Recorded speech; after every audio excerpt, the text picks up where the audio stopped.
O ritmo de distribuição de vacinas pelo Ministério da Saúde voltou a ser alvo de críticas do governo do estado de São Paulo. E agora também da Prefeitura do Rio de Janeiro e do governo paraense. O prefeito do Rio, Eduardo Paes, já havia suspendido a vacinação hoje e anunciou o mesmo para amanhã. Disse em rede social: recebemos nessa manhã só 37.962 doses.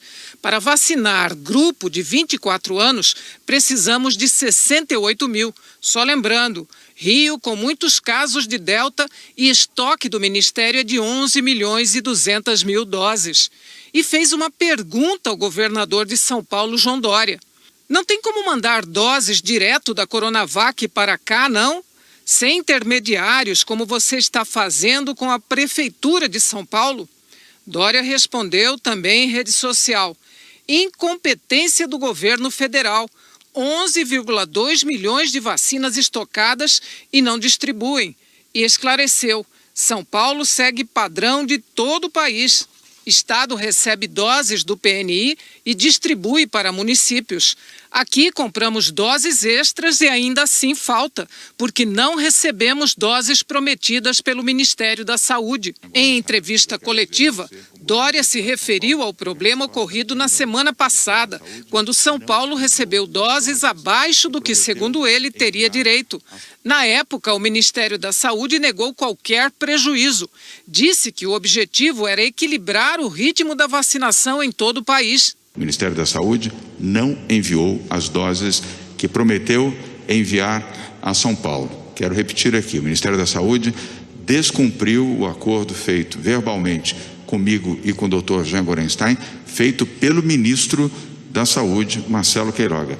Não cumpriu e não entregou as doses da vacina da Pfizer, que havia prometido as 228 mil doses. O secretário municipal de saúde do Rio, Daniel Sorange, endossou a cobrança ao Ministério da Saúde. A primeira coisa que o Ministério tem que fazer é reconhecer que tem um problema na distribuição. Fazer os processos. Quando as vacinas chegarem ao Brasil, essas vacinas já deveriam estar com um planejamento de como ser distribuídas e reduzir todos os processos para que elas não sejam distribuídas com mais de 24 horas. A maioria dos municípios montou seu calendário a partir dos contratos assinados com a Pfizer, com o Butantan e com a Fiocruz. O governador do Pará, Helder Barbalho, do MDB, também cobrou o Ministério da Saúde. Ele afirmou que o estado é o segundo com menor número de imunizantes em relação ao tamanho da população. Helder Barbalho disse que pediu em julho ao Ministério da Saúde uma recomposição de vacinas para que o Pará receba a mesma quantidade que os outros estados. O Ministério da Saúde não comentou até agora as declarações de Eduardo Paes, João Dória e Helder Barbalho, mas afirmou que não há problemas no comando do Programa Nacional de Imunizações. Em julho, Franciele Frantinato deixou o cargo de coordenadora do programa. Em depoimento à CPI, ela chegou a dizer que havia uma politização da vacina. Até agora, o Ministério não nomeou um substituto. O diretor da Sociedade Brasileira de Imunizações, Renato Kifuri, afirmou que é preciso correr para completar o esquema vacinal. O Brasil ainda tem pressa. Nós temos boa parte da nossa população sem ainda a primeira dose e menos ainda com o esquema completo. A distribuição deve obedecer uma proporção que contemple terminar o esquema vacinal da mesma maneira, ao mesmo tempo ou muito próximo disso. Mas a distribuição tem que ser célere. Não há por que hoje demorar na entrega de vacinas num cenário de pandemia. Agora há pouco, o Ministério da Saúde informou que 9,5 milhões de doses estão no centro de distribuição. Desse total, 3.600.000 doses liberadas hoje vão chegar aos estados e ao Distrito Federal em até 48 horas. E que outros 6.300.000 doses da Coronavac e da Pfizer aguardam liberação do Instituto Nacional de Controle de Qualidade em Saúde ou da Anvisa. A Malu Maza vai trazer para a gente a situação da vacinação e da pandemia com os dados reunidos pelo consórcio de veículos de imprensa. Malu, boa noite. Boa noite, Bonner, Renata. Uma boa noite a todos. Começamos com os números de hoje da vacinação no país. Nas últimas 24 horas, 1.409.969 pessoas receberam a primeira dose e 675.952 tomaram a segunda ou a vacina de dose única. O total do dia é de 2.085.921 vacinados. Até agora, 110.618.404 pessoas tomaram a primeira dose, ou 52,24% da população. E 47.578.372 brasileiros receberam a segunda dose ou a vacina de dose única, o que equivale a 22,47% da população. A gente lembra que a proteção máxima contra o vírus vem 2 semanas depois da segunda dose ou da dose única. No mapa, o verde mais escuro mostra os estados mais adiantados na vacinação completa. Os 5 primeiros são Mato Grosso do Sul, Rio Grande do Sul, São Paulo, Espírito Santo e Santa Catarina. Agora, os números da pandemia. Nas últimas 24 horas, o Brasil registrou 1.123 mortes por Covid. 566.013 pessoas já perderam a vida para a doença. O número de novos casos confirmados em 24 horas é de 35.788, totalizando 20.249.176 diagnósticos. A média de casos está em 31.811, é o menor patamar desde o fim de novembro, uma queda de 29% na comparação com 2 semanas atrás. E tendência de queda também na média de mortes, que está em 900 por dia. A redução foi de 16%. É o 12º dia de queda na média de mortes, mas ainda estamos num patamar bastante alto. 2 estados e o Distrito Federal aparecem com alta na média de mortes em vermelho. As maiores altas foram no Ceará e no Distrito Federal. Em estabilidade em amarelo, são 9 estados. E em queda, em azul, 15 estados. As maiores reduções foram registradas no Piauí e no Paraná. Outras informações em g1.com.br/coronavírus. Renata, Bonner. Obrigada, Malu. A cúpula da CPI da Covid anunciou que vai pedir o indiciamento do presidente Jair Bolsonaro por charlatanismo e curandeirismo, por ele defender o uso de remédios sem eficácia comprovada no tratamento da Covid. Hoje, os senadores ouviram o diretor de uma empresa farmacêutica responsável por bancar a propaganda desses medicamentos. Jailton Batista é diretor executivo da Vitamedic, uma das principais produtoras de ivermectina do país.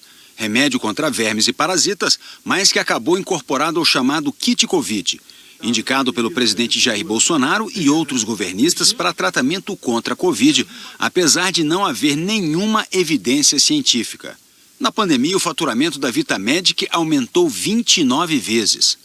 O relator Renan Calheiros, do MDB, mostrou vídeos do presidente Bolsonaro defendendo em várias ocasiões o uso do medicamento e perguntou se as falas ajudaram nos negócios. Em junho e julho foi onde a pandemia teve um pico muito acentuado, teve uma demanda também muito maior do nosso produto. O senhor, ao longo desses 40 anos, tem notícia de algum outro presidente que propagandeou qualquer medicamento, útil ou inútil, como o caso da ivermectina? Não. O senhor relatou aqui que junho e julho, no pico da pandemia, houve um aumento do faturamento das vendas. Houve um aumento da demanda. Houve um aumento da demanda, do faturamento, das vendas. O líder do governo no Senado, Fernando Bezerra Coelho, do MDB, saiu em defesa do presidente. Isso foi em função da demanda que ele explicou, porque os médicos receitavam. Por que continuou vendendo para tratamento da Covid depois de demonstrada a ineficácia do produto? É uma pergunta pontual. Porque os médicos recomendavam. Jailton Batista admitiu que a Vitamedic não realizou pesquisas científicas sobre a eficácia da ivermectina no tratamento da Covid, mas disse que a empresa continuou a vender o medicamento para esse fim, mesmo depois que a farmacêutica americana Merck, que criou o remédio, publicou estudo atestando que a ivermectina não tem efeito contra a doença. Ele admitiu também que a Vitamec bancou anúncios publicitários da Associação Médicos pela Vida, que promove o tratamento sem eficácia. De acordo com Jailton, os anúncios custaram R$717 mil. Gastaram dinheiro com isso, para aumentar os lucros. E não gastaram dinheiro investindo na pesquisa científica sobre a eficácia do medicamento. Esclareço que não foi, o manifesto não foi para a ivermectina. O manifesto não tem nenhum caráter... Isso em direito penal chama-se estelionato. Artigo 171, obter vantagem devida, induzindo ou mantendo alguém em erro, mediante artifício ardil ou qualquer outro meio fraudulento. E o custo foi pago em vidas. Está aqui a tragédia. Depois do depoimento, a cúpula da CPI anunciou que deve propor o indiciamento do presidente Jair Bolsonaro pelos crimes de curandeirismo, charlatanismo, medicina ilegal e publicidade enganosa. Os senadores consideram que o presidente colocou em risco a saúde dos brasileiros ao recomendar medicamentos sem eficácia comprovada contra a Covid.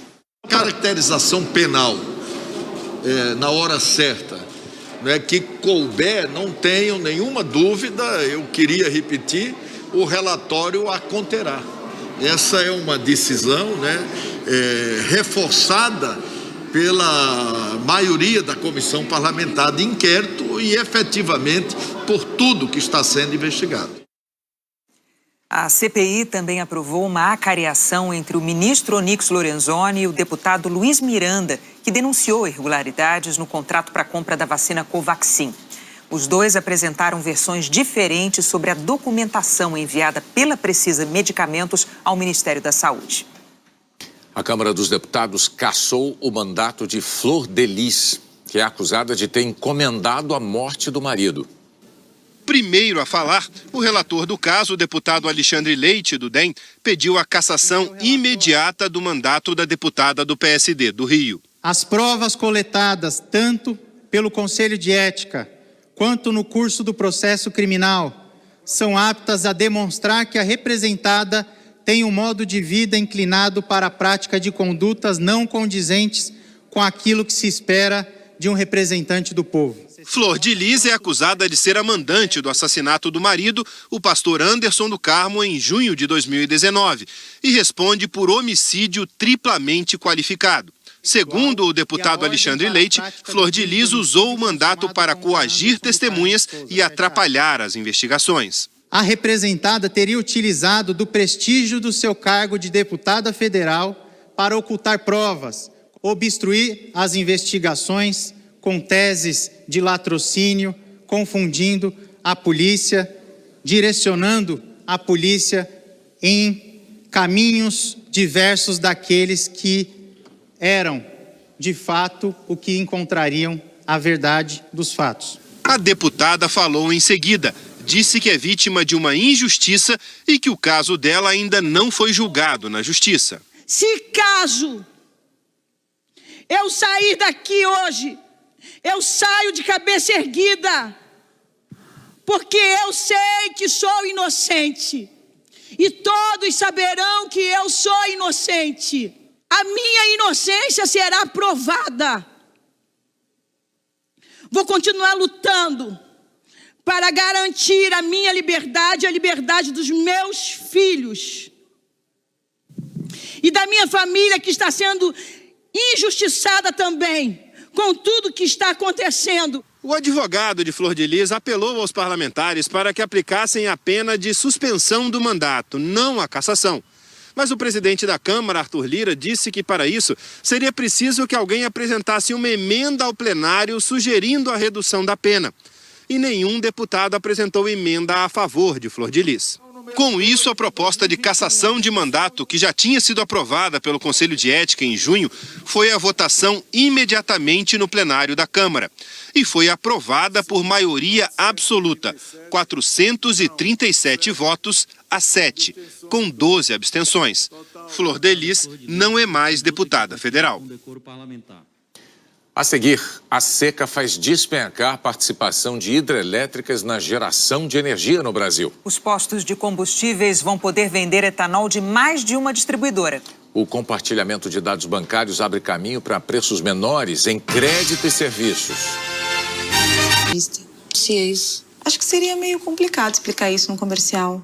Só na rede que você recebe isso.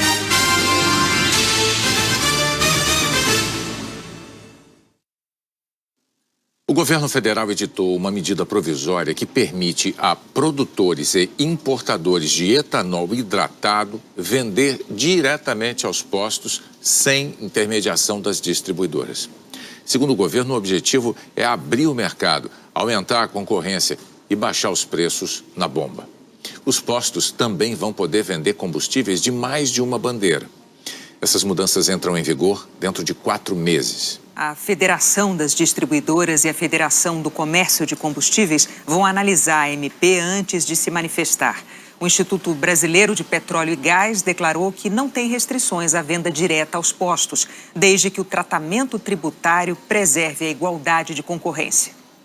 A contribuição das usinas hidrelétricas para a geração de energia despencou para o menor nível já registrado no Brasil por causa da seca.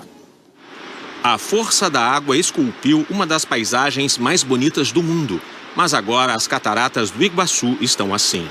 Essa mudança extrema é provocada pela pior seca dos últimos 100 anos. Alguns quilômetros abaixo, o rio Paraná forma o lago de Itaipu, na maior hidrelétrica do país. Em apenas um ano, a usina reduziu de quase 11% para menos de 6% sua participação na produção de energia elétrica no Brasil. Nós temos 20 unidades, uma está em manutenção preventiva e, portanto, 19 disponíveis, né? Dessas 19, a gente tem usado, né, conforme o horário, chega aí entre 8 a 12 unidades geradoras. A situação é ainda mais grave porque a bacia do Rio Paraná abastece metade de todo o sistema elétrico. O nível de água dos reservatórios de Marimbondo, Emborcação, Nova Ponte e Itumbiara estão nos piores índices dos últimos 22 anos. Em números gerais, no dia 10 de agosto do ano passado, os reservatórios das regiões Sudeste e Centro-Oeste já estavam com menos da metade do armazenamento. Agora, o índice despencou. A produção hidrelétrica, que em agosto do ano passado representou quase 70% da energia gerada no país, agora chegou a menos da metade, a menor participação da história. Neste documento, o operador nacional do sistema, que controla a geração e transmissão de energia elétrica no país, faz uma previsão. Num cenário de crescimento da economia, aumento do consumo de energia e falta de chuva, poderá haver o esgotamento de praticamente todos os recursos no mês de novembro. Renato Queiroz, professor de Economia da Energia da UFRJ, diz que a situação é grave. O equipamento está estressado, né, de tanta energia passando, ele pode apagar e você tem um blackout na região e um risco de o governo dizer eu tenho que fazer um racionamento. Atenção, racionamento de tantas horas não vai ter energia, posso chegar a esta situação sim. Nós temos esse risco muito grave. Especialistas em energia deixam claro que a seca não pegou o setor elétrico de surpresa. A estiagem já era esperada e vem se intensificando ano após ano. Por isso, eles também afirmam que faltou planejamento do governo. Leontina Pinto estuda e trabalha no setor elétrico há 40 anos. Ela diz que o governo deveria ter feito uma grande campanha esclarecendo a população e pedindo que todos economizem energia. Ela também explica que, apesar de o uso das usinas térmicas deixarem a conta de luz ainda mais alta, elas deveriam ter sido ligadas no início do ano, quando o governo poderia ter acionado térmicas mais baratas.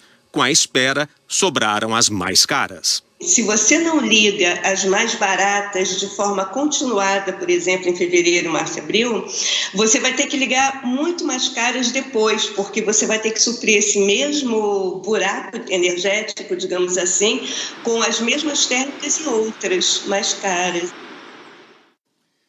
O Ministério de Minas e Energia informou que não identificou a necessidade de medidas de restrição de consumo, que iniciou uma campanha para incentivar o uso consciente de água e luz e que a geração de energia nas hidrelétricas foi reduzida para preservar os estoques nos reservatórios e aumentar a segurança do fornecimento até a próxima estação chuvosa. Vamos ver a previsão do tempo? Oi, Anne, boa noite.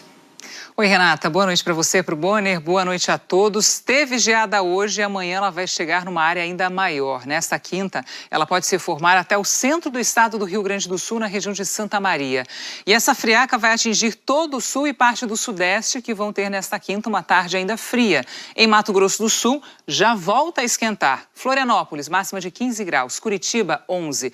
Tanto em Floripa como em Curitiba, o sol nem aparece e chove. No Rio de Janeiro, 24 graus com pancadas isoladas. Belo Horizonte, tempo firme e já esquenta, 28 graus. E em Campo Grande, a madrugada vai ser fria, com 14 graus. E até o meio da tarde, a temperatura sobe 16 graus. O frio não dura muito tempo. Em São Paulo, a temperatura não passa dos 18 amanhã, mas até o fim de semana volta a esquentar e chega aos 27. E tem previsão de chuvinha fraca até sexta-feira. Aquela garoa que só dá para amenizar o ar que está bem seco, Renata. Tá bom. E o Nordeste?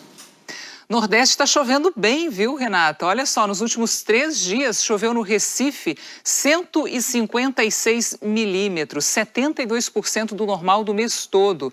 E em João Pessoa foram 102 milímetros em 3 dias e a média do mês é 156. No Recife e João Pessoa, a chuva perde força amanhã. Natal, máxima de 29 graus. Pancadas rápidas que podem ser fortes em Belém, onde a máxima chega aos 32, e Macapá com 35. As pancadas de chuva isolada, elas chegam em todas essas áreas aqui, tá verde no nosso mapa.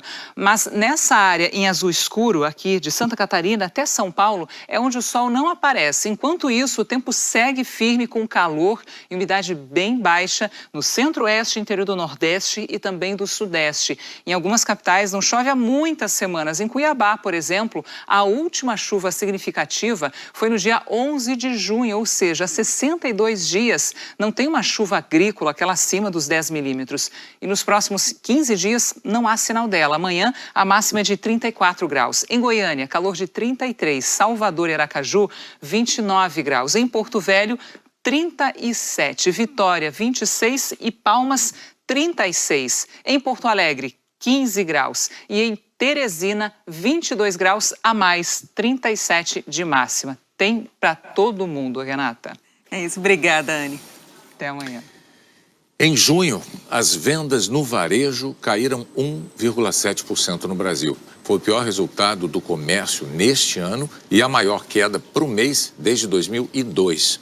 5 das 8 atividades pesquisadas pelo IBGE tiveram desempenho negativo. A maior queda foi do setor de tecidos, vestuários e calçados. Apesar disso, em 12 meses, as vendas cresceram 5,9%. Depois de amanhã, sexta-feira, o sistema financeiro vai entrar numa nova era no Brasil. Um momento que o presidente do Banco Central afirma ser tão revolucionário quanto a internet. Se é no presente que a vida acontece, é no passado que ela começa. Você vai rodando isso aqui por tantas vezes quando você quer multiplicar ou dividir e os números vão aparecendo aqui. Mudou o jeito de vender na mercearia abrigada pelo arranha-céu mais antigo de São Paulo.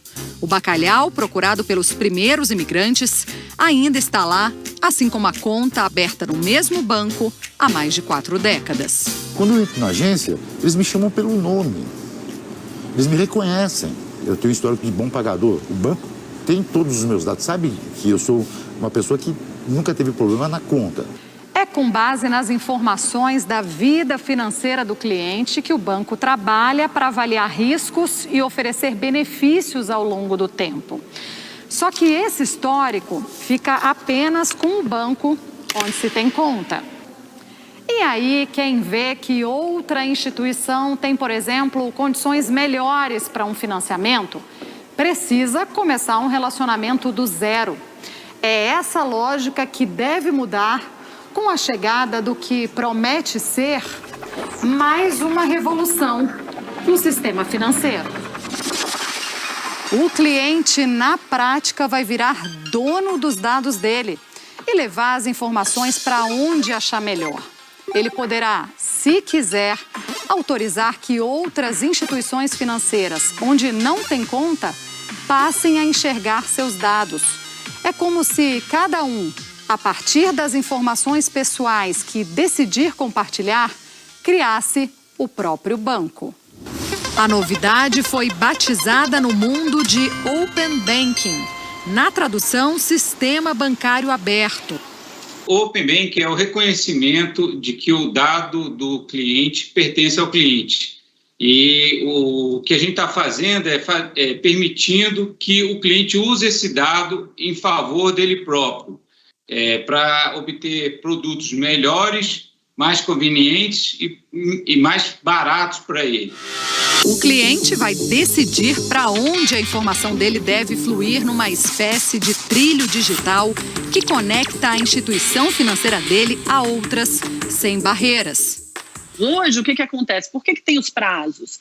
Porque quando eu peço uma portabilidade, é um sistema de uma instituição financeira que tem que mandar para outra instituição financeira que tem um outro sistema, que tem que fazer a leitura e a tradução dessas informações. Então, tem todo um processo tecnológico complexo por trás.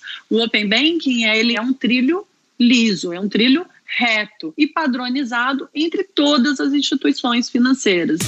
As 11 maiores instituições financeiras do país são obrigadas a entrar nesse trilho e podem participar as outras autorizadas, reguladas e supervisionadas pelo Banco Central, que dá como garantia uma viagem segura.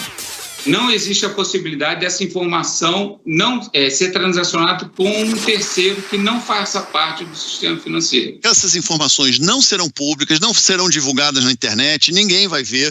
Ele está protegido embaixo de um ambiente de segurança. Tudo isso mediante o consentimento, mediante a autorização do cliente. Ele está dando o consentimento para que uma instituição financeira compartilhe os seus dados com outra instituição financeira. Ao compartilhar os dados, você escolhe por quanto tempo, para qual banco e que tipo de informação quer liberar.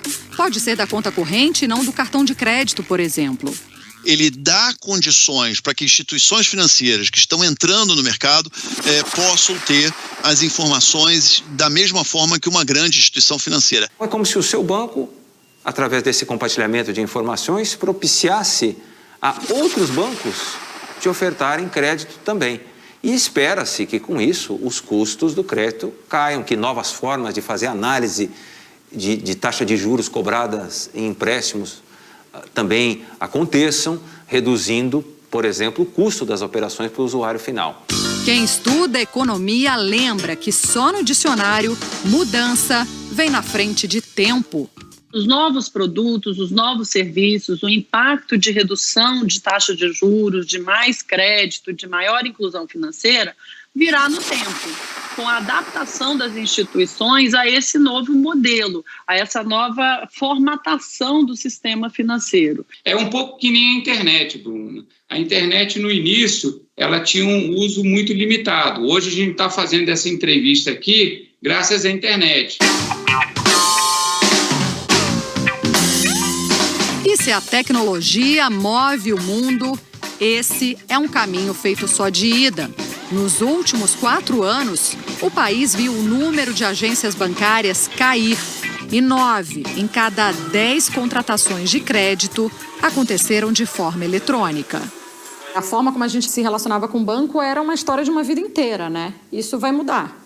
Isso, na verdade, as novas tecnologias e a digitalização já vêm trazendo essas mudanças. O que não significa que não haverá um papel para os bancos tradicionais.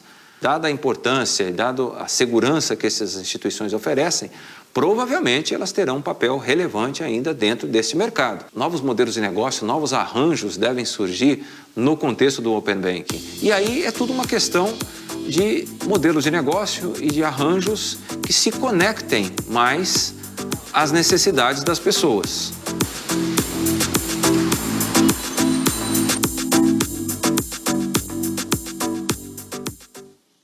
A seguir, a derrota do presidente Bolsonaro na rejeição do voto impresso na Câmara. A morte do ator e diretor Paulo José.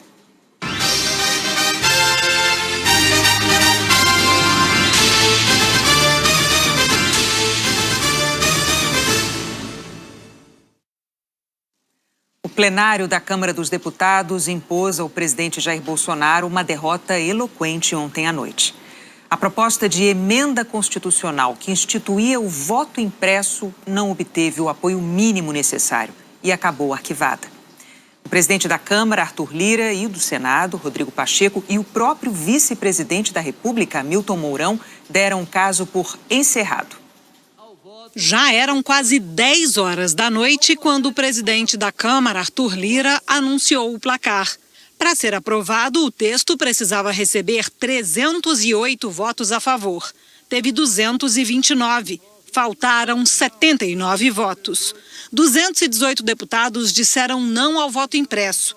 1 se absteve e 64 não votaram.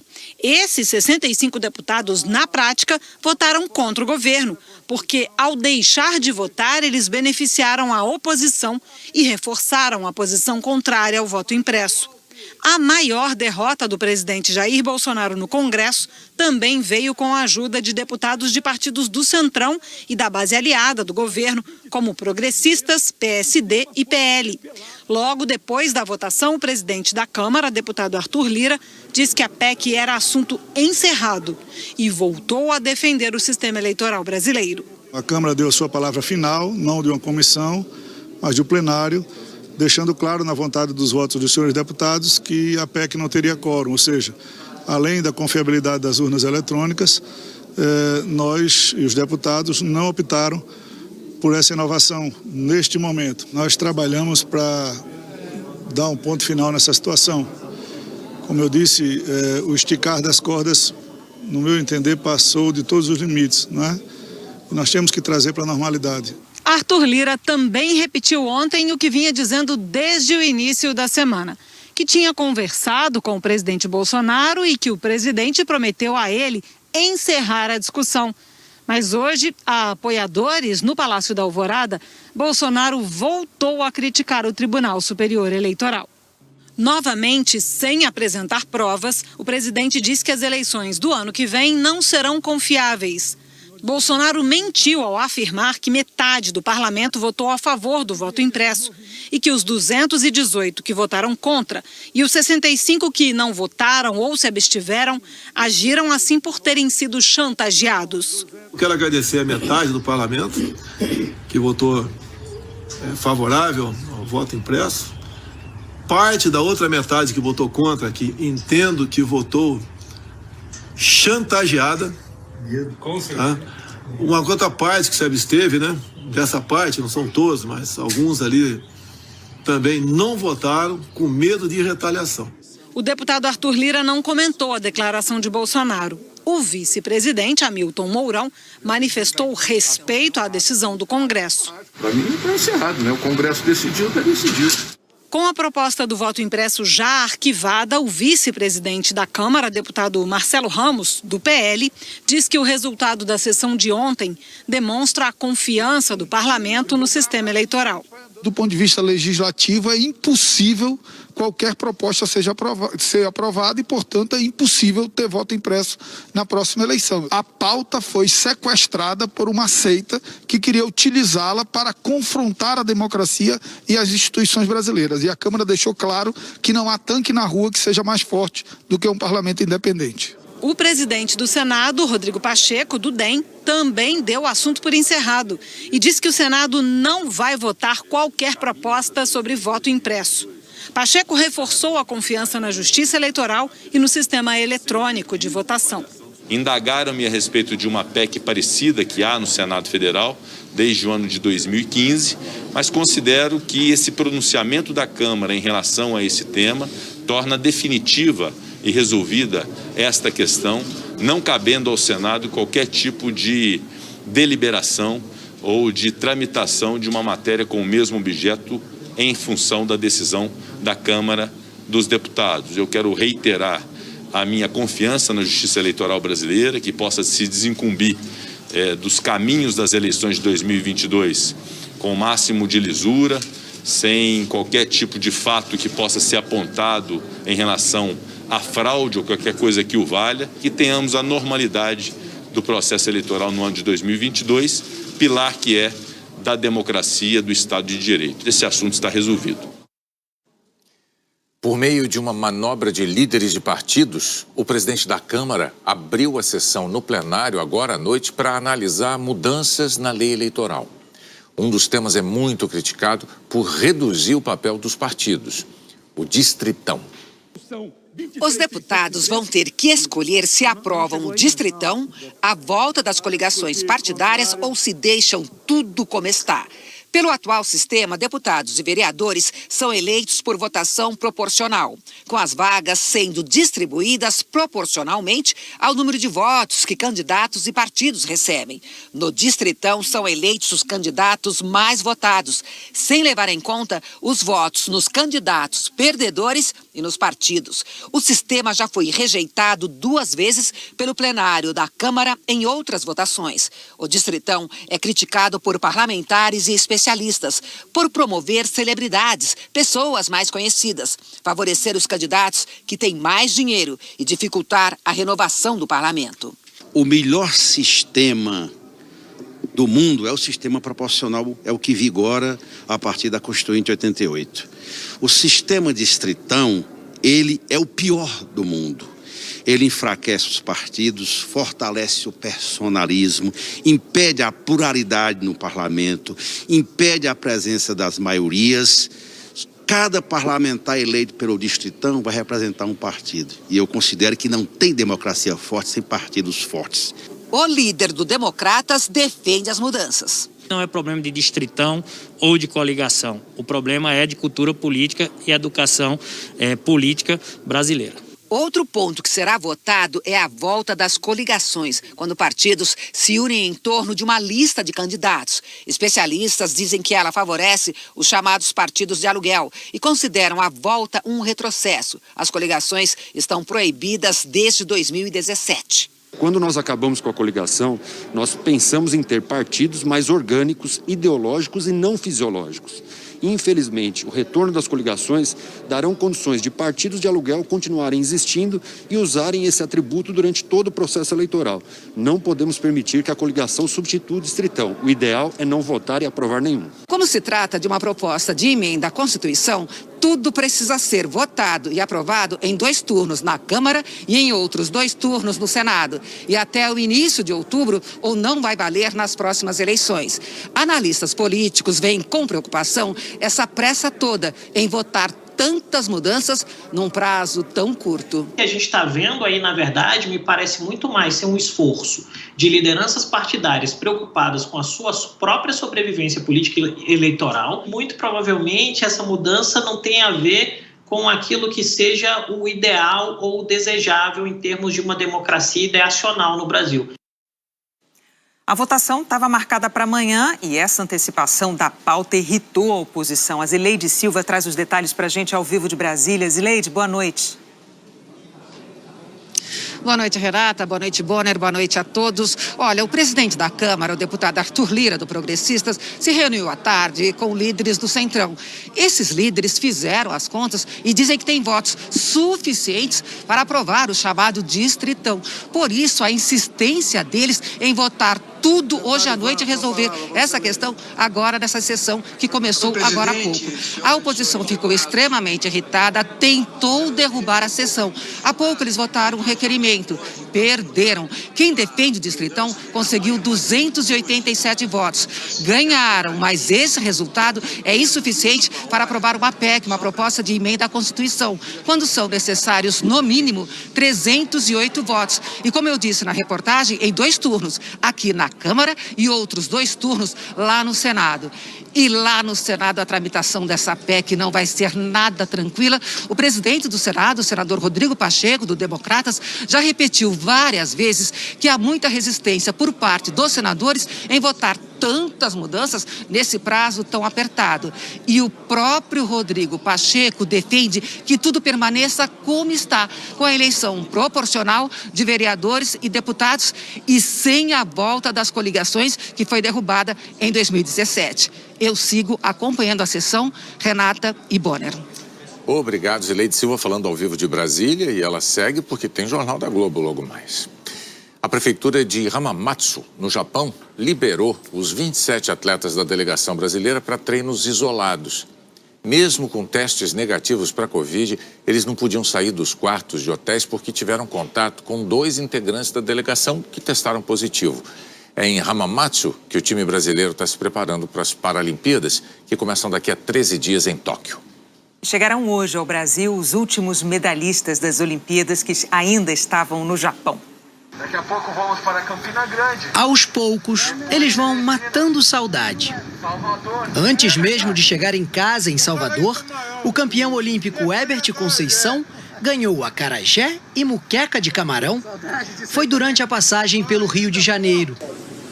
Herbert, Bia Ferreira, medalhista de prata, e Abner Teixeira, que ganhou o bronze, voltaram hoje ao Brasil cheios de orgulho do melhor resultado do boxe brasileiro nas Olimpíadas. Com certeza essa medalha aqui é um combustível e vou trabalhar mais duro ainda aí para 2024, trazendo aí a medalha dourada. A gente está treinando há 5 anos, a gente treina duro para isso. Então a gente pôde executar tudo que a gente vinha treinando durante esse ciclo todo. Então não foi surpresa para ninguém. Mas essa mão esquerda conseguiu o inesperado. Acho que foi um nocaute muito especial, foi uma medalha de ouro marcante, né? Direito escolhido, o golpe, o cara foi pra lona! Herbert do Brasil! Os punhos dourados da Bahia! 21 medalhas. A melhor campanha do Brasil em Olimpíadas. Mas números não alcançam o tamanho desses jogos para os nossos atletas. O boxe, por exemplo, nunca subiu tantas vezes ao pódio. No Japão, os brasileiros experimentaram o ineditismo e a reafirmação. Hoje eu posso falar que eu sou o cara da canoagem do Brasil. As 3 medalhas conquistadas nos Jogos do Rio não deixavam dúvida, mas Isaquias Queiroz se sentia incompleto. Por isso o carinho com a medalha de ouro aumenta a cada minuto. Mesmo assim, ele divide com todo mundo. Esses Jogos de Tóquio acabou afirmando o quanto eu tenho de talento, o quanto eu tenho de trabalho, que eu me dedico ao meu esporte e o quanto eu tenho vontade de representar meu país. E como estar à frente é um hábito para ele, Isaquias faz planos para os Jogos de Paris. Ele está a um pódio de igualar os velejadores Robert Scheid e Torben Grael, maiores medalhistas do esporte brasileiro. Paris, com certeza, os olhos do Brasil, né? Todos os olhos do Brasil vai estar voltado para mim, para a Rebeca, para a Ana Marcela, todo mundo ganhou medalha de ouro e todo mundo ganhou medalha também de prata, de bronze. Pois imagine você o que será da menina responsável pelas primeiras medalhas olímpicas da ginástica artística feminina do Brasil. Rebeca Andrade, de ouro, de prata, do carisma. Ela desembarcou no fim da tarde no aeroporto de Guarulhos, em São Paulo. Eu estou bem feliz com todo o retorno que eu tive das pessoas e o tanto de coisa que eu posso fazer com tudo isso. Rebeca carregou a bandeira brasileira na cerimônia de encerramento. Foi a cara do Brasil nas Olimpíadas.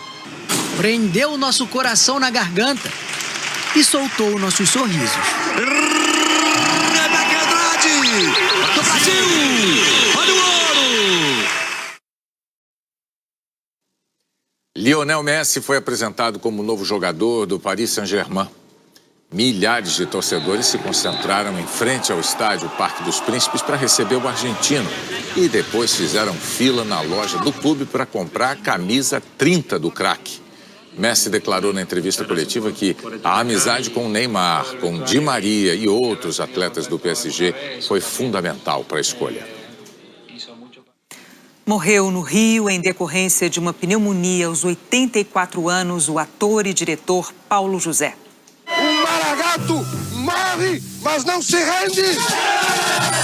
O Tempo e o Vento, 1985. Na adaptação da história de Érico Veríssimo, Paulo José, gaúcho da fronteira, encontrou um campo vasto para uma característica que a mãe dele classificou como desinquietude. Ele atuava e dirigia. Essa cavalaria aqui, vai! O que me encantou mesmo, me deixou enlouquecido, foi quando me mostraram no teatro. Aquilo foi um deslumbramento. Eu faço versos como os saltimbancos desconjuntam os ossos doloridos. A entrada é livre para os conhecidos. É muito forte e que cansa um pouco, mas de uma forma gostosa, né? Eu realmente saio satisfeitíssimo, cansado e satisfeito.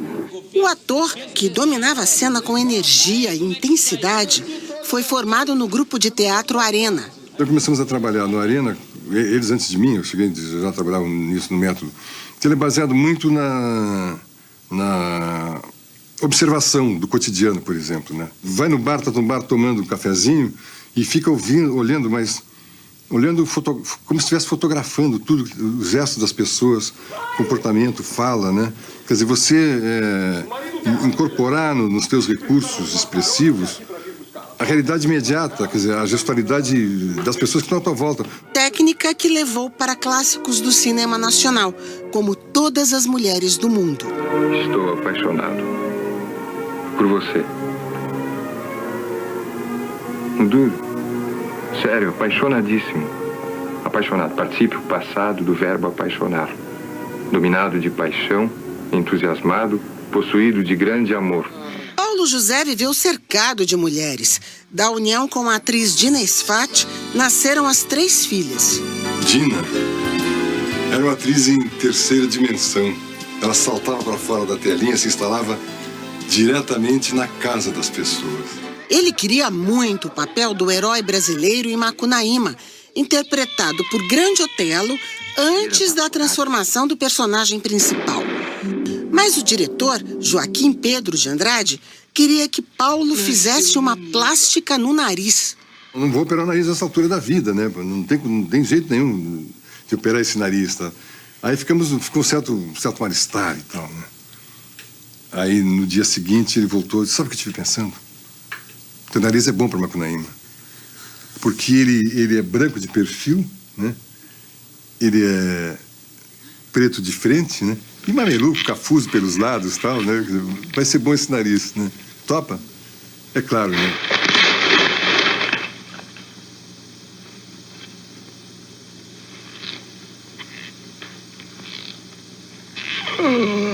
Que preguiça. Logo depois do Macunaíma veio o ato número AI-5, né? E aí houve dispersão de todo mundo e tal. E agora, José? A noite esfriou, o dia não veio, o bonde não veio, o riso não veio a utopia e tudo acabou. Tudo fugiu e tudo mofou. E agora, José? Nos anos de chumbo, começou a longa carreira na TV. Os personagens que moram até hoje no coração dos brasileiros eram interpretados pela dupla Paulo José e Flávio Miliaccio. Levaram a camicleta?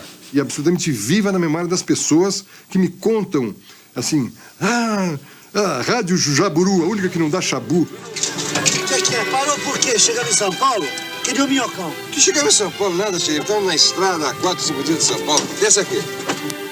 O que eu quero para minha família, eu quero para as pessoas. Isso é muito bom. Isso cria um princípio ético, né? Na tua atitude como criador, como produtor. Princípios de ética e de qualidade que ficaram impregnados em todos os seus papéis, quando fez Homens Poderosos e também quando interpretou personagens consumidos por suas fraquezas. Eu posso bater no peito e dizer que nós somos ciganos de 5.000 anos de tradição. Sou índio, sou negro, sou brasileiro! Prenda-me! Por que não anda me prender também, Dom Jerônimo? Eu sou um homem a quem a vida derrubou milhares de vezes. Eu passei por caminhos de sofrimento, dor, angústia. Você tá completamente bêbado? Não estou bêbado, eu estou feliz! Bêbado de felicidade, só isso! Bêbado de felicidade, só isso! Sou maluco, mas sou maluco. Beleza! Em 2004, retornou ao cinema no filme Benjamin. O senhor é Benjamin Zambraia, não é? E um autógrafo. O mal de Parkinson já prejudicava os movimentos. Você luta contra isso, né? Eu faço um piano para ter mobilidade nos dedos, né? A vida vale a pena ser vivida. Apesar de todas as dificuldades, tristezas, momentos de dor e angústia. Agora é época de colheita. Você andou por aí semeando coisas por todo lado, né? Agora está na hora de colher, de colheita. A vantagem é que tem que colher. É que a semeadura foi boa, sabe? Então você tem bons frutos.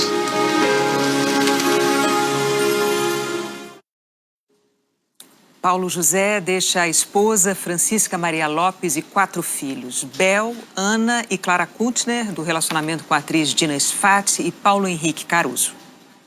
Colegas do Paulo José manifestaram pesar pela morte do amigo.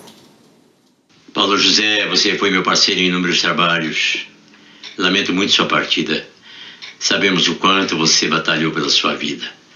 O Brasil perde um grande artista. Vá em paz, meu grande amigo. Sentiremos sua falta e lembraremos sempre da sua arte. Fizemos parte da vida um do outro, no teatro, enfim, no cinema, em todas as atividades que fizemos juntos. Excelente diretor, excelente ator e um ser humano especialíssimo. Fique bem, Paulinho. Eu tive na sexta-feira passada com ele no hospital, no CTI. Paulo foi um amigo, foi um amor, foi um companheiro de trabalho e um artista com um lugar de inteligência, de humor, de elegância. Ele continua nas coisas que ele fez. Um homem elegante, um homem criativo, genial. Fez tanta gente. É isso, meu primeiro trabalho na televisão foi com Paulo, Você Decide. Nós todos estamos mais pobres hoje, mas nós temos que celebrar. Eu acho que temos que celebrar do Paulo ter existido. E com a arte dele, com o amor, com o afeto, com a generosidade que ele tinha, ele ter tocado cada um de nós. Partiu agora Paulo José, que foi meu pai, e sinto como um pai nas artes, um dos maiores artistas brasileiros de todos os tempos. Um homem fundamental na cultura, na formação do imaginário desse país. Paulo, obrigado por tudo e seguiremos aqui, enaltecendo seu trabalho para sempre e sua grande figura. Paulo José.